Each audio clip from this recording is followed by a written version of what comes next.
that's a nice area.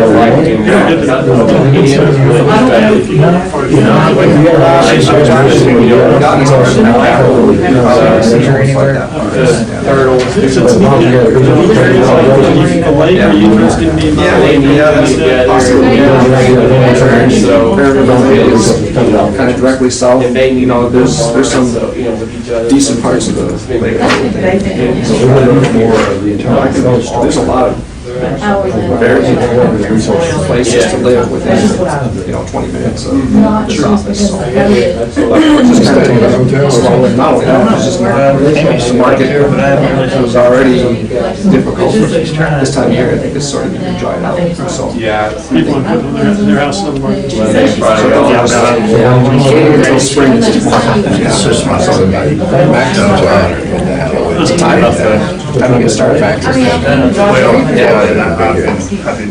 It's important to snatch me a water. Sweet. Maybe she gave free. Yeah. Well, they're one of the Big things. I think I want the little ones. yeah.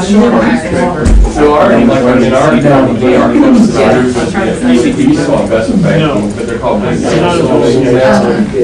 would always have similar lifestyles.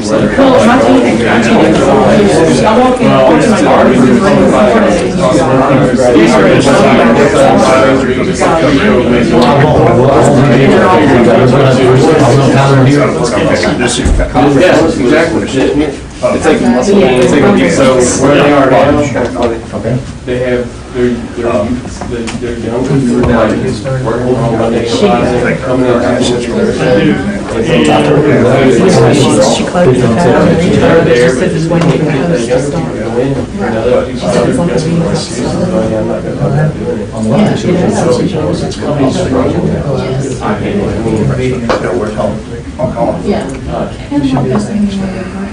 Refinancing. That's, I think. There should be a calculation, gives the present value. Recording in progress. Yeah, that's right. Like, I think it's got to be like the communication. Like, we do so much more in person. Because when I walk out, What's that? my wife here, She was here this weekend. She went back inside. and so because in COVID time, like, I call Michael, and Michael called County, Michael called Alex, and where are you at? We said, she's just waiting. One conversation. Yeah, we haven't even put it on the market yet. We're kind of getting through the holidays. Now it's kind of all. Is the idea. Let the kids have more kind of. Yeah, very well. Even though she's got a request. You know, She said she's requested to get it. we talked on the phone. And it Yeah, says we what talked year. on the phone. Really, I don't think She's not showing her number over here, so It we're shows that we've not started, You know, so, but we have. 3 deals since. That's right. Come down. Do something. She is. It's going to impact the other number. We're in the community a lot, though. We do a lot. Yeah, I know you're on the one of the work. We can have her on The speakerphone. first time Chip and I saw each other after. I don't think she comes back unless you, You you have to see her. First time. You have to see her. She can't Back vote. in person. Yeah. We You showed have to be up all able to that visually stuff. see. Yeah, you There's not, I mean, there's She can listen to it and discuss it. She can't. You're with the camp. yeah, there's 4 other board members here. Some of these are. We have a majority. Yeah. His board were pretty strident about, going, having in-person meetings. Yeah. It was really a fair shop, though. Yeah, mostly more memorable. Yeah. Hello. Good to see you. you finished calling. Hey. I don't think we're going to start saying. And this is, Y'all have met? this is our new. We met the other night at dinner. Oh, yeah. I told you I'm not gonna be seeing this thing. I hope I'm gonna say $1,000.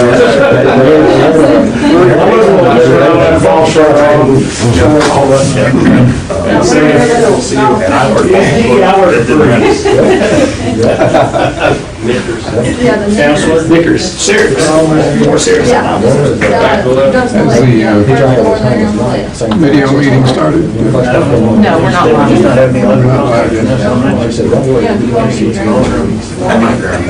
Yeah, why don't we do that for now? And she can choose questions. I mean, there's not a lot of action we're taking tonight, so. You already got it? Maybe just tomorrow? Just dial her out. Yeah. Maybe you wanna just. Yeah, she will call it. Yeah, my 15-year-old is just on board. And then she can keep trying to. And his 6th grade. She, on her end, it shows we've not started. We've not started it this year, so we have, but we have. Yeah, we restarted it too, so. Something's wrong with the Zoom. Next year. 270 590-0451. It says we have another meeting in progress. That extension is Say it again, I got it down there. 270-590-0451. Figured it. No, that's all. Yeah. But yeah, it's. hello. There she is. Hey, Libby. Yeah, I'm trying to get on Zoom. Y'all got me locked out on Zoom. We do have you locked out. Not intentionally. Hey, Daniel, if you want to turn. So she I just got the cannot display hear the that. telephone, not she. Can you hear us now?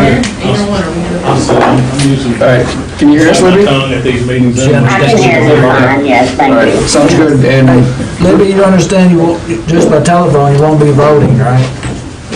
Yes, I understand that, and I think that's a prop because I am trying my best. I mean, the problem with Zoom is on y'all's end, not mine. So, yeah, I understand that, but I'm not happy about it. Okay. Well, there won't be anything major that we're taking action on tonight, so you should be okay. Okay. all right, it's 5:04 on Tuesday, October the 26th. Call the meeting to order. Before we have Let me the, make sure they're on, DT. Usually he pops in here and tells us, so let me just make sure. Yeah, you're good, go, sorry. that's good. Before we start, Dave, you want to introduce everybody that's going to be participating? Sure. So we have the guys from Baird and from Ruben and Hayes to talk about the bond issue that we're going to be looking at to vote on in November. Tonight, it's really just to start the presentation so you have the ability to formulate questions.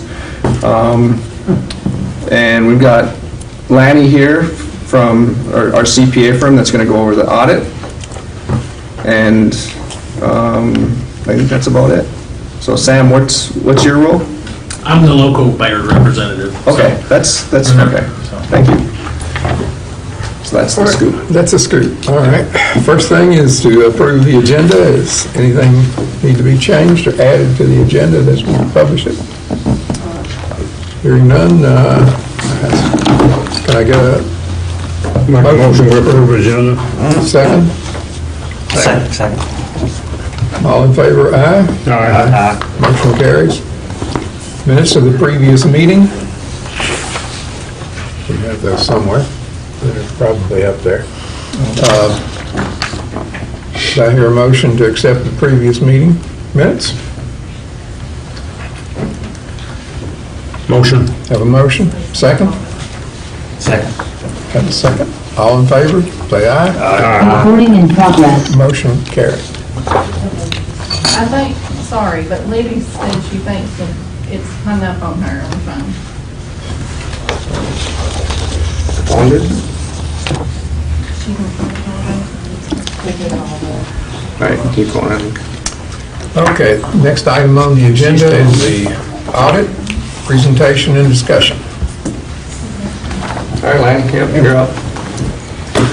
Good evening, board members and chairman. You have in front of you the bound copy, which is kind of traditionally how we've done this. We'll walk through fairly quickly the high points. We have met in detail and gone over the audit with Dave and with Melanie from that standpoint. And so tonight, again, to kind of give you a summary, I'll leave my card here too for you, so later on if you have a chance to kind of go through it, you can be glad to get out and have a call and try to explain more if you have more. Because it is a large document and it's kind of hard to go through in 15 minutes or so once here to get it all in from my standpoint. So if you'll turn to page 1 of the document, that is the opinion, which is what we render to the utility. And you'll see those different components in the letter. And on page 2, the main part of the letter says the opinion, which we opine upon the financials. And you receive what's called an unmodified report, which means commonly known as being fairly stated or a clean opinion. So for any user, anything that goes any kind of bond issue or any kind of other, again, it's a good report from that standpoint for any kind of user that they're fairly stated based on our work. So this is the piece that we do provide. The rest of it really is management's piece of financials. Page 4 is what's called the MD&A. And this is the part really that management has the chance to present. It kind of gives you, as I explained the other day to Melanie and today, it's their document. It kind of explains where they've been, where they are, and where they're going. So there's various financial information in here that pulls the financials into. We do read it to make sure there's nothing contrary to the audit. We do not opine on this, but we do make sure there's nothing conflicting within the audit that's in the document here. So that carries through to page 9. Page 10 is the first statement. It's called, again, you are considered a component unit of the city of Glasgow, so you're using the governmental accounting standards. So again, a lot of this different terminology is more on government base versus a FASB base, which maybe if you're a not-for-profit or a for-profit, would be a different thing. That's why it's called a statement of position versus a balance sheet. Same thing, it's kind of similar, but again, different types of standards because of the type of entity you are. So you see here on the statement of position, the assets and your deferred outflows on the first page. Your current assets increased about $2 million, again from 13.7 to 15.7. Again, primarily coming up in cash was the biggest area of the increase from that standpoint. Most of the other assets, their inventory did drop a little bit, again, some obsolescence was written off, and some use of some jobs we had postponed last year with COVID kicked in this year. So they have to do more things and use inventory up a little more than they could. And of course, supply chains were altered a little bit with COVID. The plant area, again, the overall plant had a small change overall, about $7,000 net. But we'll see there are a lot of the about 1.4 million in additions, and likewise, close the same number in depreciation for the year. So it kind of nets out for a small net change. Other assets were, again, declined about $561,000. What comes there primarily is with a use of the construction money that was unspent because of COVID came in last year. Things will be able to spend down some this year, and so it was used those monies up for construction projects. And then the deferred outflows really deals mainly with, not a new topic, but the pension and the OPEB, the post-employment benefit options for the retirement system. And again, the actual deferral of the outflows increased this year about $254,000 in net. And that number is given each year from an actuary that's done for each of those plans. And we'll see the liability side on the next page. Any questions on the asset side? Then on the liability and the outflow and inflow side, liabilities for the current liabilities, they increased about $130,000. And again, no major changes. Payables were up about $170K. And current debt went down about $326,000 for a current portion. Again, some debt paid off in the current year. So the net change of current liabilities again of $132. Non-current long-term liabilities actually decreased by $89,000. What happened there is you did pay down about $1.4 million in debt, but the pension obligation and the OPEB obligation from the state actually increased about almost 1.4 million. So it pretty much, the payment that you pay down on debt got offset with the increase from the actuaries on the pension liability and the welfare liability. Then the net position, which is your equity, did have about a $2 million increase in the current year, which is you'll see the net change more like the profit from operations of the utility for the year. Any questions on the net position statement of debt? Liabilities and equity. If not, flip on to page 12, you'll see the operating statement here, the revenue expense and change in net position statement. Operating revenues, again, $33.7 million. They dropped about $2.1 million, $2.2 million approximately, about 6% drop. Again, you've lost some one large industrial customer. It was the first full year that it kind of cycled through. Last year was a partial year. And then likewise, there was also some reduction in your cost of various credits that came through from TVA, who helps reduce the cost. So the pie was smaller, but you'll see coming down to the total operating income, the actual net from operating income did increase about $79,000 from the prior year. So even though the numbers did decrease from a revenue side, they decreased also on the cost side, so the net actually did increase, which is, again, a favorable outcome from that standpoint. Income before transfers, down the middle page, $2.4 million, about $114K increase, again, from the income from before transfers. Taxes paid to the city of the $429,000. The net change being the $2 million again, about $141,000 increase from the prior year, about a 7.4% increase in the bottom line in the current year compared to the prior. So overall, still a good year, even though the numbers were smaller on revenue and expenses. The net did have a better increase from that standpoint, which is really what you want overall still. Any questions on this thing? We got a change in rate structure this year. Has anyone looked at that, how that rate is, what the change in rate is going to do to our bottom line, or any projections on whether it's good or bad, or we're in about the right spot? That doesn't come on a financial audit. I mean, we look at the number that you charge and make sure it was charged appropriately, but as far as projection things, that's outside the scope of the financial audit. That would be more of a different type of the scope of an audit, like a forecast or projection to see how it would come out. Yeah, a couple of things along those lines, though, DT, is in these results, we'd only have 1 month of the new rates. Yeah, okay. Yeah, because this is the year end, June 30, 2021. Yeah, so. Okay. But it's more based on historical information versus perspective. I understand. Then on page 13 is the cash flow statement. Again, positive report here too is the on operations. Again, 7.1 million versus 5.7, about a $1.45 million increase in cash flow. This puts the utility on a cash basis. So the first piece there of the operating activity segments is what you would make from a cash basis. So actually cash did increase in the current year more than the prior year. That's that.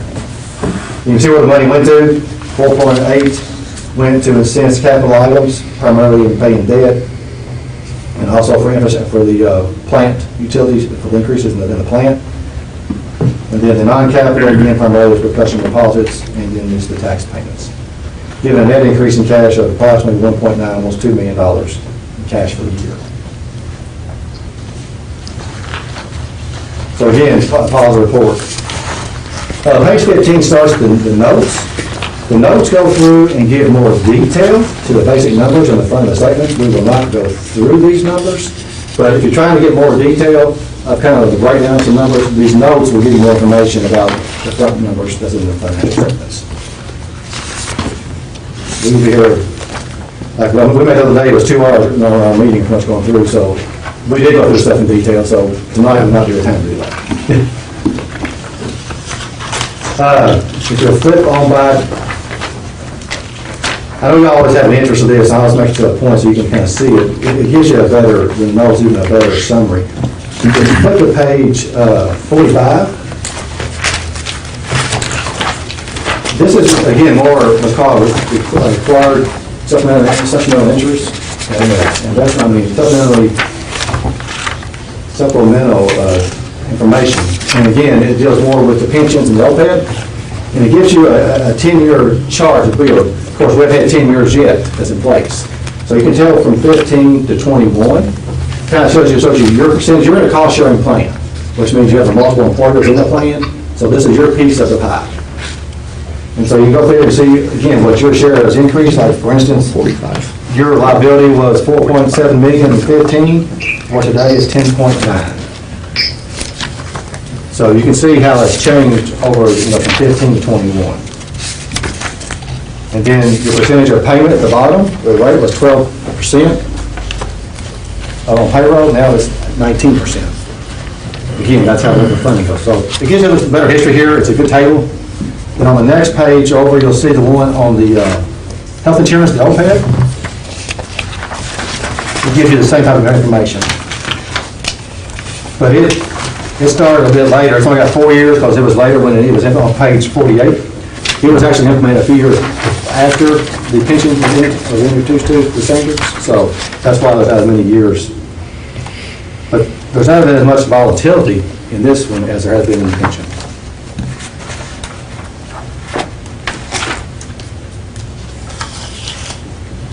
Then on page 50,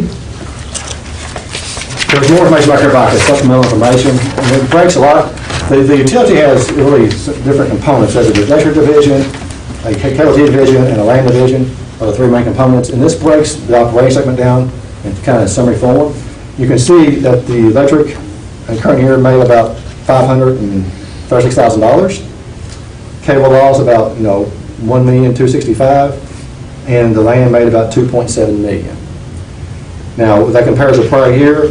Actually, the electric dropped about $129,000 from the prior year. The actual loss was a little bit higher this year. The cable division, about $76,000, $77,000. And the land division actually increased about $345,000. So definitely through the pandemic, there's been definitely a more use of this type of piece of utility that's been very profitable for the utility. And then if you look on next page 51, is the prior numbers is what we talked about, page 51.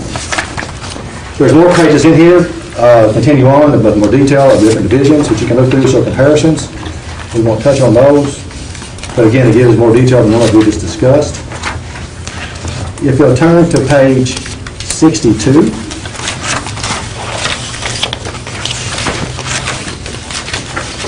this is the second letter which we provide, and this letter is dealing with the government auditing standards, which is, in a sense, why you're a part of the government because of the city of Glasgow. And there's two pieces on this letter. One is on internal controls and one on compliance. The controls look for any type of significant deficiencies or material weaknesses. The controls look for any kind of laws, regulations that are very material to the utility. You do not have any, there's three levels of controls that we report. One is called a material weakness, which means the control is so weak that it would not detect a material mistake. The second level of control is called a significant deficiency. That control is lesser than material weakness, but heightened high enough that we feel like as an auditor in judgment, that should go in this letter to the Board of Governors. You do not have neither one of those. We did have some items that are the third level, I'll call it control deficiencies, that go to a management letter. And these are in the back, which we'll see on back in the report. So again, a good report as far as not having the severity of any kind of control deficiencies in those two types. That really ends the audit. On page 64 is correspondence to what's called the Board of Governance, which this body acts as the audit committee of the Board of Governance, as the board. And again, this is required communication that we have to provide to you. Primarily in summary, there are no problems with management. We had no major changes in your accounting policies in the current year. Again, as far as significant estimates were named, they're going to be primarily noted on page 71. The primary estimate of the whole utility is going to be the OPEB and the pension piece, which is a large estimate by the actuary based on a lot of assumptions.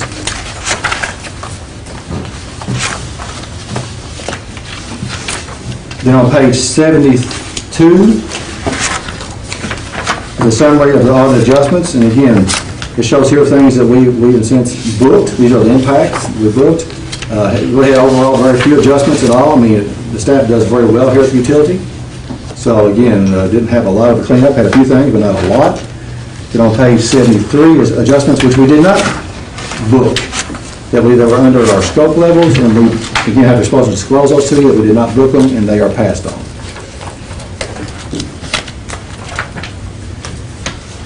Then on page 81 is the management letter. These are the ones I mentioned before about controls. There were 4 points, which we did bring to attention to management. Again, these are internal control suggestions, and as with any internal control, there is a cost benefit. So just because we put it in here doesn't mean something you may want to do, but again, what our charge is to bring any type of activity of a control item to your attention. Then as a board, it's your decision then whether you think there's enough risk to have merit there from that standpoint.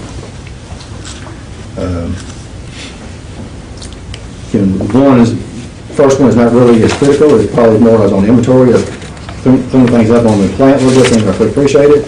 Item 2 on the IT assessment probably has the most there because, again, you're headed dependent on IT. And it probably would be good to have an assessment of an IT audit from that standpoint. I think utility, this has been the letter for several years.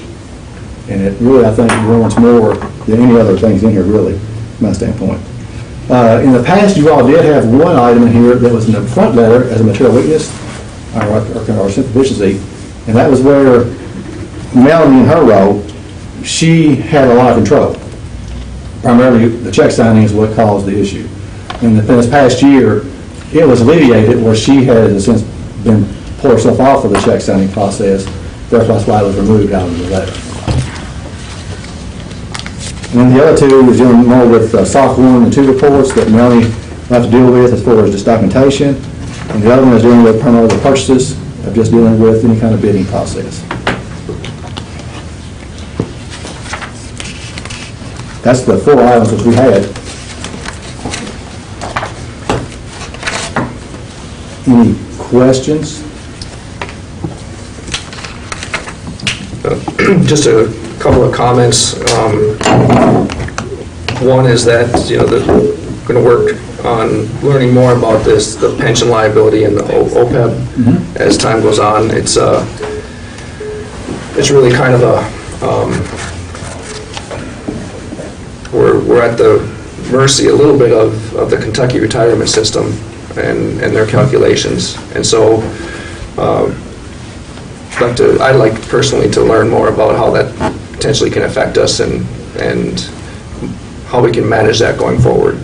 The other one is with the IT risk assessment, is we're going to work on a plan to assess our IT risk, because both for the electric operations of the utility, but also on the land side, as we serve a lot of the residents here in Glasgow, and just make sure we do a really good, solid job with managing our risk. But I think it's worthwhile to have a set of outside eyes and ears to come and take a look and look at things that we might be missing. So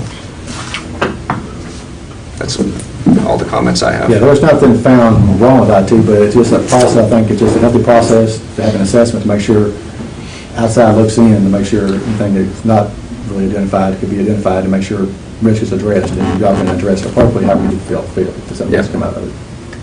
Yeah, some of the things going on in the IT business now, of ransomware and all the other things can go. If we're not ready for it, we could have a hell of a lot of trouble.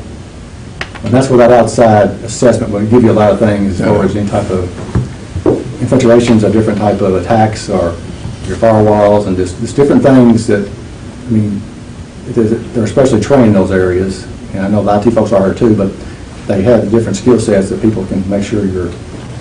Yeah, we probably need an audit by somebody who is a risk assessment expert to give us some guidelines. Yeah, that's the plan. Good idea. All right. Is that it? Yes, sir. Any questions? If not, I'll leave some cards. After we think about it a while, we might. Well, I'm trying to read it. I'll leave some cards, so if you get through to read it, feel free to give me a call, and I'll try to address questions you may have. Presentation. Or do we need a motion to accept the audit I presentation? think we do. Yeah. Do I have a motion to accept the presentation and the report? Motion. Have a motion. A second? Second. Have a second? Any further discussion? Libby? No, I can't think anyway, so, but thank you, gentlemen. You can still discuss things, but I know that, but I appreciate the gentlemen once again this year. You all are fabulous. Thank you so much. Thank you. thank you. Maybe I'm gonna move you around as different speakers talk because you're now on Amy's cell phone, so Yeah, I know. All right. Okay, thank you. I'll try to keep you close to the speaker. Okay, thanks. Okay. No further discussion, all in favor, say aye. Aye. Motion carries, report is accepted. Thank you.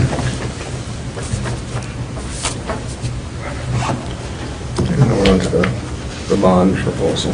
Yes, okay. Next issue is the bond. Dave? Yeah, so we have, what we're looking at is a bond issue that's going to cover, if the numbers work out right, a refinance of the 2012 bond issue, and then provide capital funding for our capital projects over the next 3 years or so. It might be a little more than 3 years. Right now, in restricted construction funds from the last bond, we have about $400,000 left. That's there mainly because of, during COVID, some work slowed down on some of the capital projects. But we anticipate using up those funds for projects coming up here. And then these new funds, we have earmarked a couple of pretty significant projects that we'll be bringing to the board as they become more well-defined and so on. But for now, let's I can turn it over to the guys from Baird and let them talk through what the bond proposal is. And we're not going to be voting on it tonight, is my understanding. It's really an opportunity to have everyone see what the proposal is, and then at the November meeting is when we'll be voting on it. So. It might be easier if I stay. I chose poorly in the table selection. Sam Dickinson and Michael Oldigus and I are with Baird on the public finance side, and so when we were talking, we thought what might make sense would be just us to get down a month ahead of time to present to you what our finance plan is, as opposed to showing up the day of and saying, here's the finance plan, and by the way, to keep the schedule, you need to approve bond documents tonight. So this was just our way of getting ahead of things a little bit. So the other gentlemen, Nick Lococo and Christian Juckett, are the board's legal counsel that provides legal opinion. I'll let them talk a little bit more about what they do, but Sam in the Glasgow office are our eyes and ears in this community, and help Michael and I and our colleagues stay on top of things. So this is all we do is public finance work. We just work in Kentucky. We work with electric utilities, water, sewer, electric, public universities, do like K-12 work and that kind of thing. So anyway, nothing like going from audits to bonds in conversation, but we'll make it brief because really just wanted to kind of tell you the finance plan for the $5 million in new construction, and then apprise you about the refinancing as well, and then just see what questions you all might have, and give you all plenty of time before the next board meeting, before we need legal approvals to affect issuance. So, Michael, you guys, timeline and just pass out just the presentation first. I'll go over the timeline here in a minute. The first thing that we're going to talk about is the new money. It's a little easier to talk about. This is just part of the normal capital fundraising that you all would do every several years as part of your system. You need to raise funds to pay for capital projects as they come due, and so we coordinate really closely with Melanie, and she'll say, hey, I'm going to need about this much money. This is how much I think I'm going to need in the next 6 months or so, and so we'll start running some numbers at current interest rates, and then give her an idea of what it would cost, and then we'll from there we'll kind of create a schedule and a timeline. The main thing that we need eventually is for the board to adopt legal documents and say, yes, this is what we want you to do, and now you, Dave, and Melanie, the Bear team, go out and borrow the money, and then we'll get a legal opinion from Reuben Hayes, and we're good. So if you flip to page 2.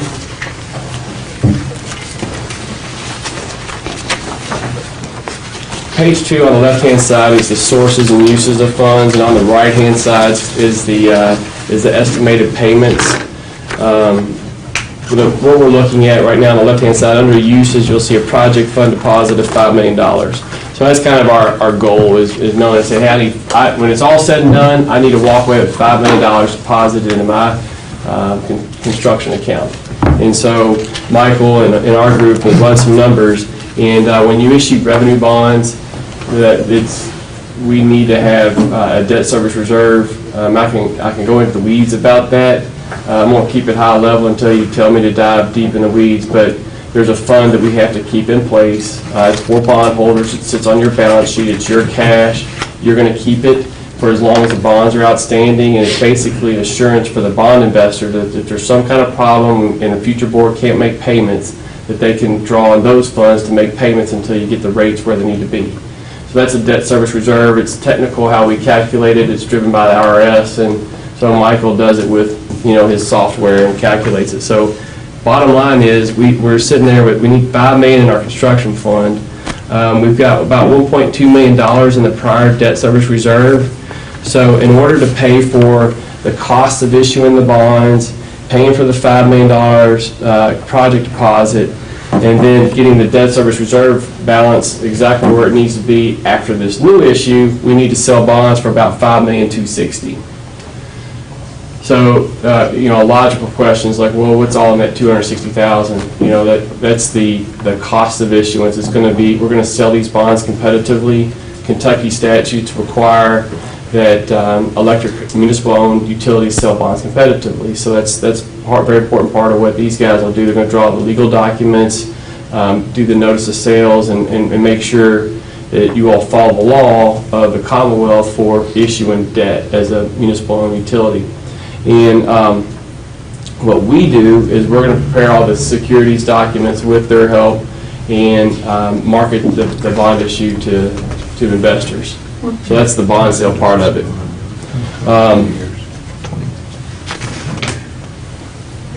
Good? Yep. Okay. Well, anyway, so right now we're forecasting about $5,260,000 to be sold, and roughly the $230,000 of issuance costs pays for our firm, Reuben Hayes firm, the bond underwriter that buys the bonds, the rating agency, the bond insurance, all the add-ons for what it takes to get the raw amount borrowed. So if you look on the left-hand side on the existing debt service, this is what the plant board is paying right now per year in payments, total payments of principal and interest on its existing debt. And so what we're looking at is issuing a 20-year bond issue. It would be fixed rate. We would lock it in. The interest rate would be fixed for the life of the deal, and the interest rate would be somewhere right now around 2.25 to 2.30, something like that. And the all-inclusive, if I were on your all side of it, I'd say, well, you said you've got issuance costs. What's my APR? What's my all-inclusive cost? It's around 250, 260, fixed for the life of the deal, 20 years. Again, we sell that competitively. We're going to put it out there, and underwriting firms will bid on it, and we'll award the bid according to who has the lowest interest rate and price to buy the bonds. So right now, one key thing is we work with Melanie, and it's her idea on how best to you want cash flow flexibility in her side of it, so you want to stretch payments over a long period of time, but you don't want to unnecessarily carry interest because that costs you all money. So what we're starting out with in the finance plan is to repay principal, pretty much right away, and make it where the payments per year on the bond issue are level. So about $325,000 a year is the payment right now, and so if we were able to sell today at today's interest rates. And then on the right-hand side, you can see the payments after the issuance. I'm being long-winded about it, and I apologize. I'm going to stop right there and see if y'all have any questions right now on the proposed finance plan. Over the life of the money, what is the interest cost? Is it 2.25 the entire cost, or what's the other costs that add into this? Yeah, so on the, like if we're looking on page 2 here, if we're going to borrow $5,260,000, I'm looking at the spreadsheet on the right-hand side, and the second column is principal, repayment of $5,260,000. The interest cost would be about $1,150,000. And that's based on the interest rates that we think that the winning underwriter is going to charge you all. The issuance cost, the extra $230,000 or so, and by the way, that number's we estimate high because we're competitively bidding it, and we're going to tell the underwriter, hey, you're allowed to bid up to 2% of what they borrow, but you're not allowed to submit a bid that can charge them up to 2% of what they're going to borrow, but it can't be more than that. It can be less, and by the way, we award by the lowest cost, so whatever you charge the underwriters factored into that, so it could be something less. But that comes out of the $5,260,000. The total repayment was about $6,400,000. Does that get to your answer? Yeah, pretty much. I was just, if you took the $6,400,000 paid back at a fixed rate percent, what would that be? About 257. 257. Yeah. Okay. That's what I would do. I could have done it. I'm sorry. Sorry. There you go. It's a pretty straightforward finance plan, 20 years, fixed rate. And when we would come back in the November board meeting with the legal documents authorizing the issuance of that, that's what we would, in so many words, what we'd be looking for approval from you all to go lock in.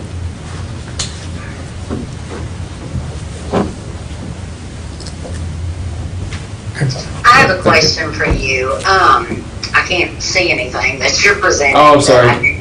Yeah, so the Glasgow EPB has always had a very high bonding capacity, bond rating, however you term that. Mm-hmm. Has that stayed the same, or has that changed any with all the changes in the past 6 months, or are we still really good on that? You're still really good. The Moody's rating services, Moody's Investors Rating Service carries ratings on your existing bonds right now. And it's a third-party opinion, and off the top of my head, I'm trying to think, we only use A3? Yeah, A3, which is investment grade, and it has not changed, and I think the last time they looked at it was probably the last time we did a deal 2 years ago, so, they haven't looked at it in a while. I wouldn't anticipate much change in interest or in the rating. Listen to the Land's presentation, financials on it, the most recent audits in good shape, good stability here. Long-term contract with TVA, not much change, stable. Customer base is important. Okay. All right. Thank you so much. Yes, ma'am. So that's A3 and stable rate. Right now. Right now. Yeah, and that's on the existing bonds, and we'll have to go through that whole process again. That part of that fee that I was talking about in the issuance cost is a fee for Moody's, So This is It's not all good there. no, it's not. We would have brought 20 people if it's all one bear. Let me answer that, no. Brought pizza too. Yeah, pizza. 3 or 4 years. You need to go to the next page, or? Pardon? I mean, go to the next page. Yep. Yeah, we were just going over how much our total debt. So we were talking about the aggregate bonds. In context of the rating, I mean, the debt service coverage is very solid for the electric plant board. That's something that we're going to key on. We're going to need, hopefully, Lanny's help in calculating that. But the net income on the plant board, as it relates to debt service, which is what investors care about, because they care about your ability to repay. They don't care much about it, anything else. It's very solid and very, very stable and prudent, I should say. We'll probably have to do this again in about 5 years. This borrow more money and do this kind of. That's been the pattern. Candidly, the plant board. You can build up cash through net income and pay for things out of cash, or you can keep your cash balances low and finance the cost over time. So that's been the pattern. I don't mind it, candidly, but it's not uncommon. I mean, a system this size is going to be borrowing pretty. Yeah, I understand. Regularly. It's traditionally the way we've operated. Mm-hmm. Melanie, did you have something you wanted to? Okay. Audits and bonds. The refinancing, I'm going to go to page 3. The long story short is the 2012 bond issue that Dave referenced It only has about $1.3 million outstanding right now. On the top left-hand side on page 3, it only has about $1.3 million outstanding right now, and it's due to be paid off in about 10 years. And right now the interest rate on that's about 3.75%. It's fixed; it won't change, and it's also prepayable at no penalty right now. So if you had the $1.3 million cash, you could write a check for it, pay it off. What we have here is issuing new debt at lower interest rates and just replacing the old bonds with the new bonds, and calculating the net difference between the two. And so we would change, the interest rate would be, if we were at 2.75 on the old bonds, right now we'd estimate that we'd be at about 160 for comparison purposes. We would keep the same final maturity. We don't issue new debt and extend it. We keep it exactly the same. And so the savings per year on the right-hand side, and it's just like the bond that's described on the new money issuance. You're going to have cost of issuance, and you're going to borrow money. We're going to calculate how much you need to pay off interest and principal, and we're going to calculate how much you're going to need to pay the underwriters and all the parties involved, and then that number we're comparing to the old debt service number, and it's about, right now it's about a difference of about $8,000 to $10,000 per year. It's modest savings. I think this is where I'd say we're doing our job is being stewards of ratepayers and just looking at our opportunities. What's kind of carried out, it's about $8,000 to $10,000 per year, a total of $106,000 net of all costs. The present value of that's about $95,000. So when we get down to it, it's a positive savings. After you pay all the costs associated with it, it's a positive difference to you guys. It's getting close to being on the cusp of maybe we just don't do anything with it. We save it, keep paying principal on it, and then if we find $500,000 here or $200,000 there, we just start chunking, paying it off of cash as opposed to floating new debt. But it's our job to make sure you all know what's in front of you. So what our recommendation is going to be at the next board meeting is, unless you all tell us otherwise, would be please give us approval for the new money issuance, and then please give us approval to also sell refunding bonds if they make sense. The price of these bonds are going out. Interest rates seem to be going up, and it could happen that they cost more when you get there than you expect. We would, right. The interest rates are going up, they're trending up, and so we won't sell bonds. Dave and Melanie will have an ability to say, wait a minute, we don't like where it is. So kind of have an understanding. If it gets too much worse than this, the answer is no. I understand. Mm-hmm. You can reject before the sale, or you can reject after the bids come in too. I mean, if you decide to do the sale because the numbers look right and it still comes in, you can still say no thanks. If it don't make sense, it's Correct. better to say no. Both ways. Yeah. That's good info. I didn't realize that. So. Yeah. All right. That's the summary of the presentation. We have a schedule prepared. We don't necessarily need to walk you all through that. I mean, our idea would be to come back in the November board meeting, give you all, now you would have an opportunity to have legal documents in advance and be able to go through them and have an understanding of the concept of the finance plan, and happy to answer any questions you all have, but that's our game plan together with you all. Thank you. Thank you. I don't know that we have to vote on anything, but it looks like what we should be doing. So I don't think so. Do you have anything that you wanted to add as far as? Yeah, if you don't mind, I'll just introduce myself to this short. I'm Christian Juckett. I'm here with Nick Lococo. We're with Ruben and Hayes. And let somebody else go. Yeah, I'll be glad.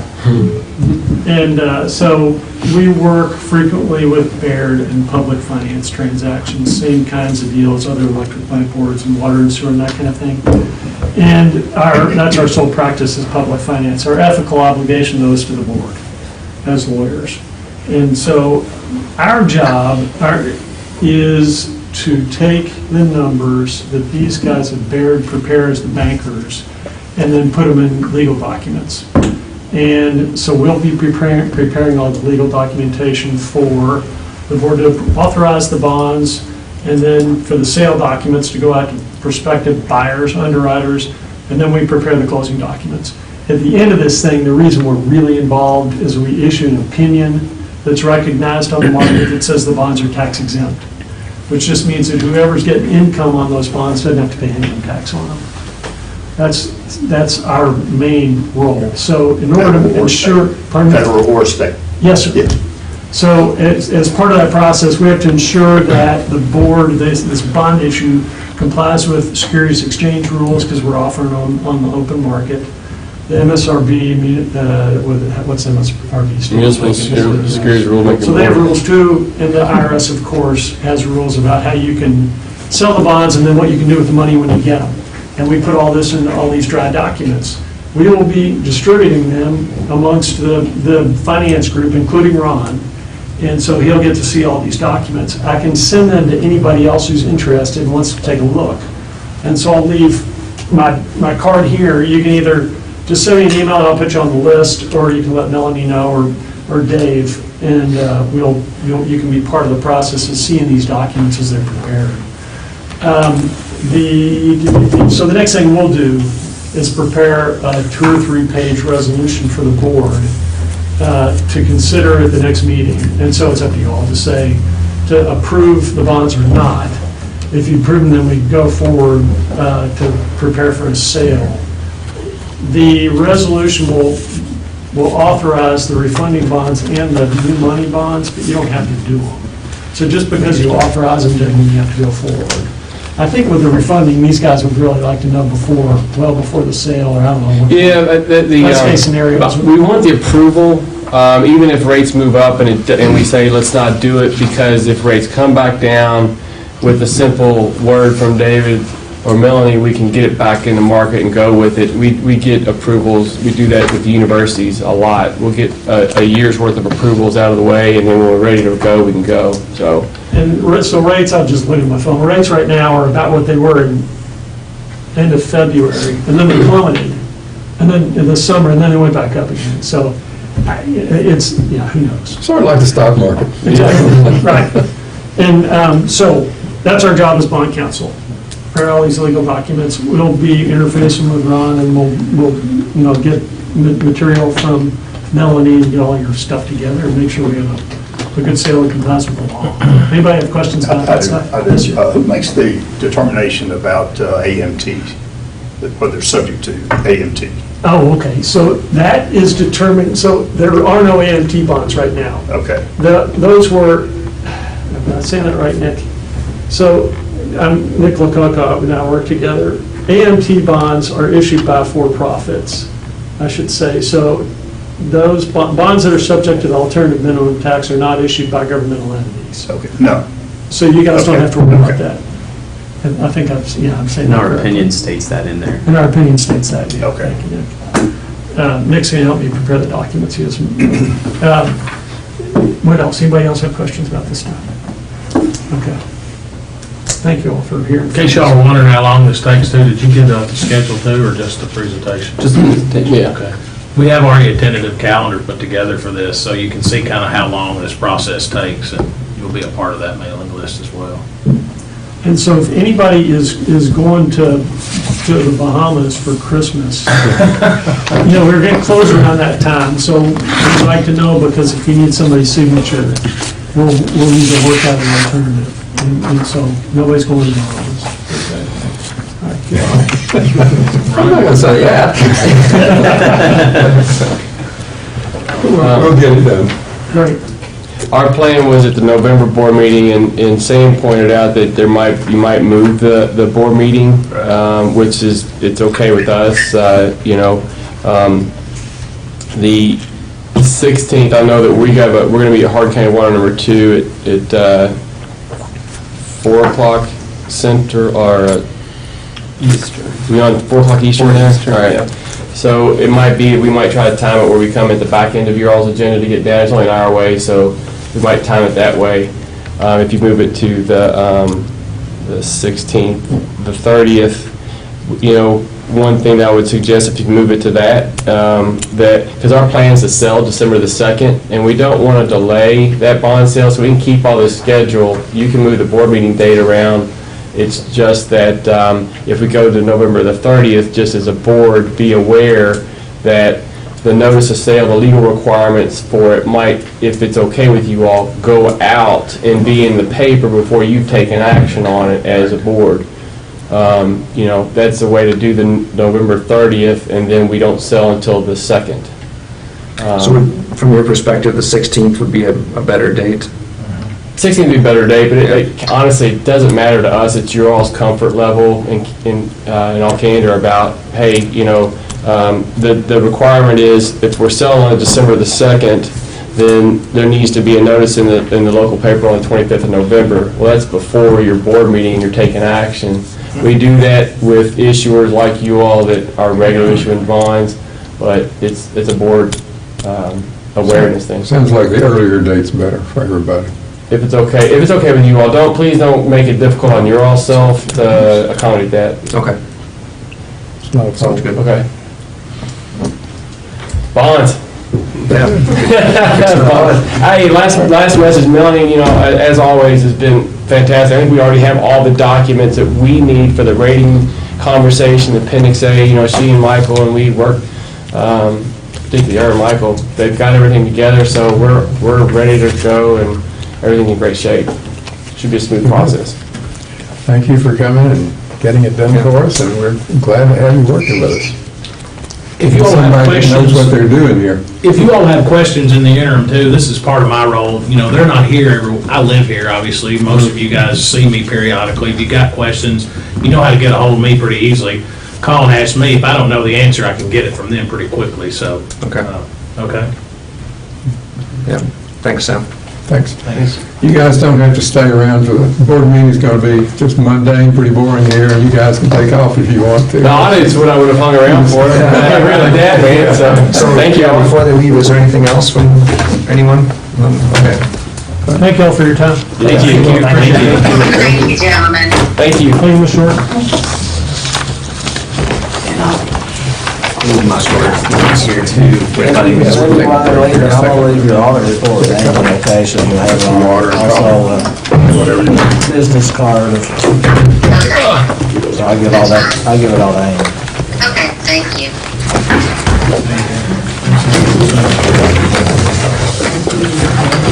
You're the only one of those cards. Thank you.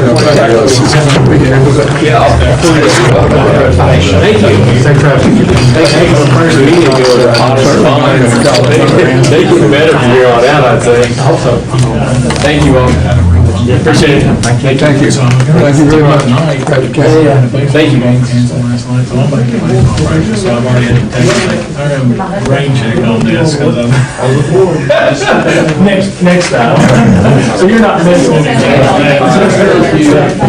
Nice to meet you.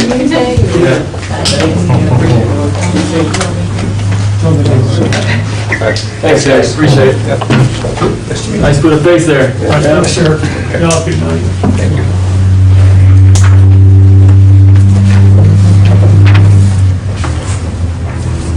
All right. Resume to the superintendent's reports. We're on item 5. Number 5. Wait a minute. I'm sorry. That's all right. Appointment of the 457 plan. DT, I'll make that motion. I'll move that the superintendent, David Buscala, be hereby authorized as the plan trustee, as well as authorized to request redemption of funds from the EPB Section 457. Accounts registered under the federal tax identification number 61-601-7311 for the benefit of any participant in accordance with the Glasgow EPB Section 457 plan. Motion has been made. Do I have a second? Second. I have a second. Any discussion? Anybody need to say anything about this? Thanks for the language. Yeah, you're welcome. And what you're doing there, I'm sure you're aware, you're just replacing, you had put me in a couple months ago, so now this will replace me. Okay. Very good. Anything else? Hey, we got a vote on it. A vote. Yeah, that's what I was going to do. Okay. I hadn't forgot that yet. Just give me a little time, I'll forget it too. All in favor, say aye. Aye. Opposed, likewise? Hearing none? Motion carries. Motion carries. All right. Okay. Superintendent's reports. Maybe down there, close to you, too. So the first item on the superintendent report is just that the FCA is going to increase again this month to .02193 from its current rate of .01997. So it's an increase of .00196 cents. Melanie, do you have anything to add on that? Okay. No, but this So- is, you all just get this information every month, just to let Yeah. you know, because this is the pass-through from PDA. Yeah, so this is the fuel cost adjustment that's in addition to the base rate of all of our utility rates. And if it's a time of day rate, it'd be both on the on and off peak portion for like the commercial customers. So, all right. And then the next one is the outage report. It's been not too much going on in the outage area. We did have a bad underground at Regency Park that affected 32 customers, and that was almost a 2-hour outage. Other than that, we're been in pretty good shape. No major storms, knock on wood. So, and then. So just to give you a little bit more of an idea on the project updates, and this relates to the bond issue that we're going to continue to talk about. We are in the process of prioritizing the transmission pole replacements across the 69 kV network.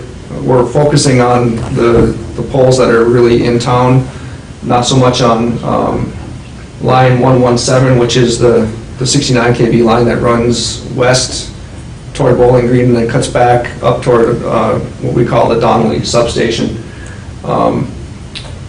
And we're looking at options with that line overall. So we're focusing more on the transmission poles that are in town.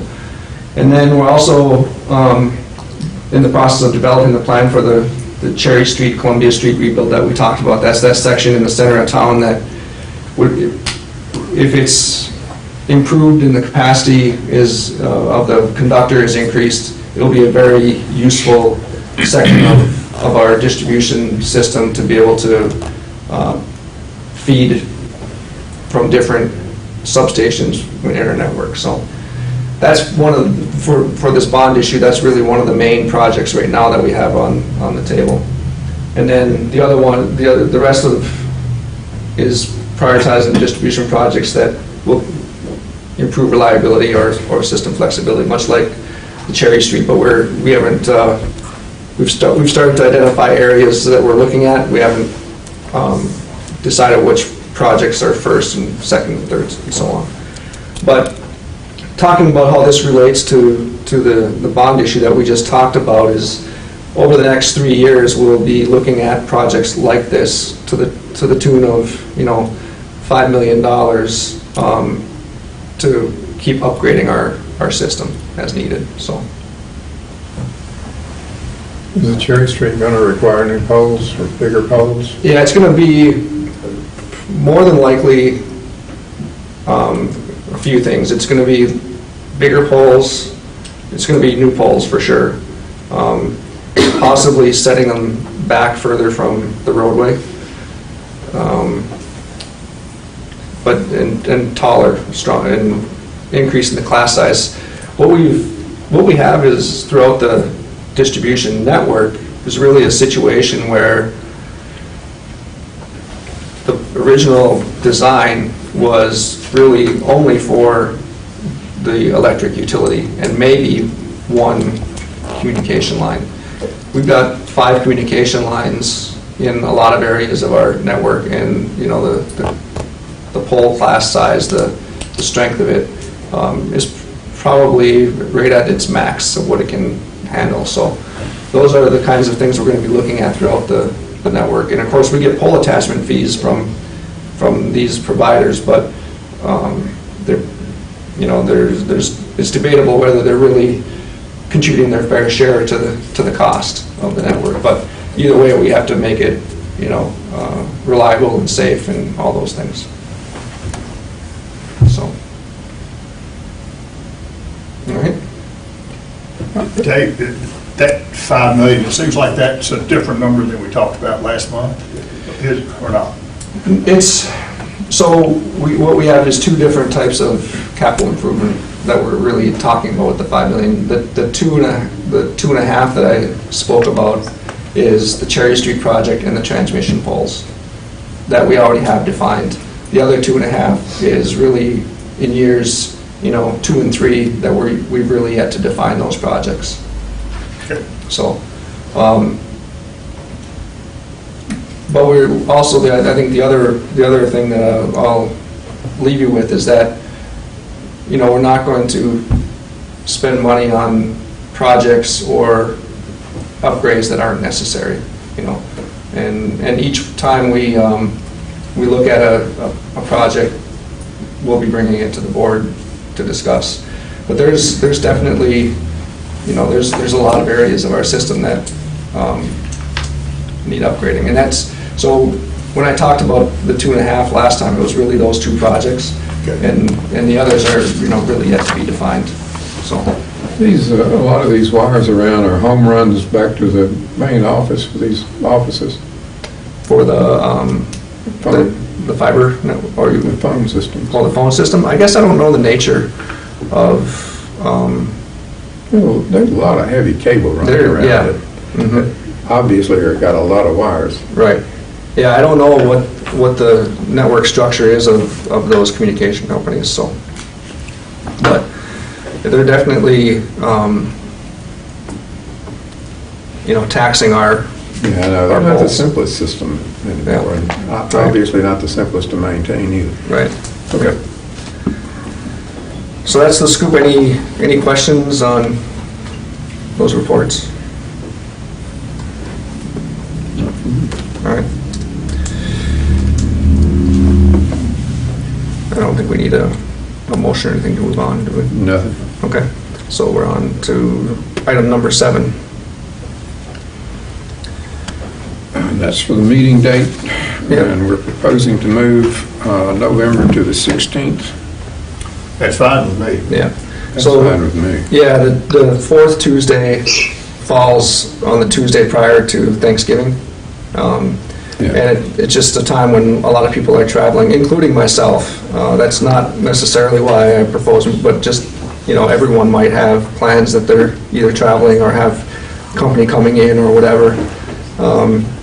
So does the 6th, it sounds like, I've proposed either the 16th or the 30th just because those are the 16th needs to be because of the bonding. Yeah. We've got to move. So that works for everybody. That works better. Okay. I agree. The 16th would definitely be much better, if for no other reason than the bonding issue. Yeah. Okay. The other, the 21st seems fine with me. Yeah, so in December then, it would be December 28th if we kept it the fourth Tuesday, and again, that falls between Christmas and New Year's. Yeah, let's not do that. Yeah. I agree with both those. Okay. So Libby, the 16th and the 21st work for you? Yeah, that's fine. All right. They're all regular meeting set, so I think if somebody just make a simple motion to change those dates, because we gotta give that notice to everybody. And then we can just get them on the calendar.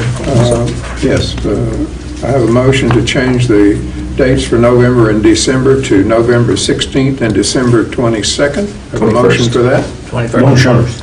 21st, I'm sorry. December 21st. We have a motion for it. Have a second? Second. Have a second. All in favor, say aye. Aye. Motion carries. Any other business that needs to be brought up? Yeah, I've got a couple of items. One we've talked about now that COVID is subsiding and things are getting back to normal, of having the meetings be in person and not televising them. So that's something that if you have. I think it's a good idea to be able to have them on Zoom, because sometimes, like Libby couldn't be here, but it would have been nice if she could have been. And Well, it would have been nice if the Zoom was working like it normally is, it works for everybody but you, Libby. Apparently so. And as far as, Dave, did you say that you would prefer not to have them televised? Yeah, in the future? that's what we were talking about internally. If you don't have them televised, then you're likely to have to need more space when issues come up. So would you like to keep them Exactly. televised? I'd rather And keep televised. also, just keep in mind that, there are a lot of people in Glasgow who actually watch these meetings and take a great interest in these meetings, and I just think that it would be a mistake not to have them televised, if nothing else for transparency's sake, and especially just with the history of the board. I mean, people watch and they take interest, and they have a right to that, especially now that they've gotten used to it. And, I don't see any reason not to have them televised. I think it has merit because it gives the open records issues and all the things that go with open meetings that, you can't say we did it in a vacuum. Sure. I just had one thing, maybe somebody can answer this, but of course the Glasgow Water Company is a public utility, and I've never seen one of their meetings, so how are they exempt from? They're not exempt. That is their choice. We're not doing Not something that's televised. required. We're doing something that makes it But I mean, easy. they don't have meetings, on televised television. So their That's their meetings are open. choice, Glenn. That's their choice. They could televise You their can still meetings go. if they chose to.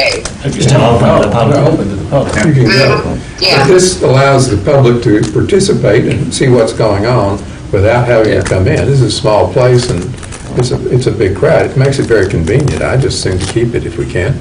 DT, we agree. Oh, my My goodness. goodness, we're getting rare occasions here. Y'all better write today down. October 26, 2021. Maybe DT agreed. Let me clarify something. The televising the meetings is a different issue than continuing on Zoom for people. On Zoom and on the YouTube video that put out on Yeah, that we're going to too. continue. Yeah, I think so. We're going to continue both, yeah. The Zoom meetings are a permanent record, the YouTube's a permanent record. Anybody can go back and re-listen to them and. Some people can watch on Zoom, but they're not into the system, so they're just watching just like they would if they're watching on cable. Okay. So, but you have. And in reality, some older folk who are able to watch it on TV may not have a clue about Zoom or how to use it or anything to that effect too, so. Okay, well, we'll leave it as is for now. That sounds, All right. that's fine with me, so. The next item is that, just to let everyone know on the board, is that right now East Glasgow substation is offline. It has been for about a week and a half. It will continue to be offline until mid-December, so everything is being fed out of Haywood sub. The reason is that TVA is doing some work on their transmission line that feeds East Glasgow sub, and they're also building a new substation, and there's going to come a point where they're going to reconfigure their transmission lines to enter into their South Glasgow sub and reconfigure the feed from the South Glasgow sub to the East Glasgow sub. There's about a week's time when we won't be able to even bring East Glasgow back online for about a week, and that's going to be Hopefully then we don't have any problems. exactly. Right now, if there's an issue, the sub could be brought back on probably within 4 to 6 hours, with everyone working to bring East Glasgow back on if we had an issue over at Haywood. And we'll know before it's not going to be available when that time is, and we'll do what we need to do to make sure that we're ready if something were to happen to Haywood. But because there's even if something happens at Haywood, we have other alternatives, but it's not as simple as We're out of the tornado season and it's Right. not the weather, it's not the ice season yet. So. Right. This is a great time of year to be doing this project, as far as we're concerned. The load is lower, the weather is going to be fine, generally speaking. So, but just to let the board know that that sub is offline. If something happens, you'll know why. We'll get the You won't be caught off guard. So, we're also currently serving the Warren Rural Electric Co-op out of Haywood. They've been taking power from us to serve the Park City area for a little over a week now, and they'll continue to do that for a while. Just, it's just more of a FYI as much as anything. So that's all I had under new business. Do we have any indication of this new plant coming in as to what their schedule is and what we will be doing there? No, and I think I'll leave it at that for now. There's some digging that I want to do on that, and that's something I'll have a report ready for the next meeting. Just hearing certain things about it that I'm not sure exactly what the schedule is there. So, all right. Dave, did you, before I got here tonight, did you talk about what we talked about this afternoon? I did not, and I don't want to mention a name, but just acknowledge that, we did lose a, is that what you're referring to? We lost an employee last evening, took his own life, and it's had quite an impact on all of us around here today. It's been a pretty emotional day. Especially for a couple of the people that really worked close with him. And we've had a lot of good conversations. But just, our thoughts and prayers and condolences go out to his family, especially his mom. And, hopefully she is able to get through it. And he also has a brother. He also has a 6-year-old child. And so there's just a lot of, it's an impact on everybody that is left behind and don't understand why things like this happen. But anyway, I talked with each of the board members, and I called Libby earlier today to let her know and stuff too. So, yeah. That's about it for that. Very good. Anything else? Anybody contribute? I move we adjourn. Have a motion to adjourn? All in favor? Aye. Motion carries. We're adjourned. All right, thanks, everybody.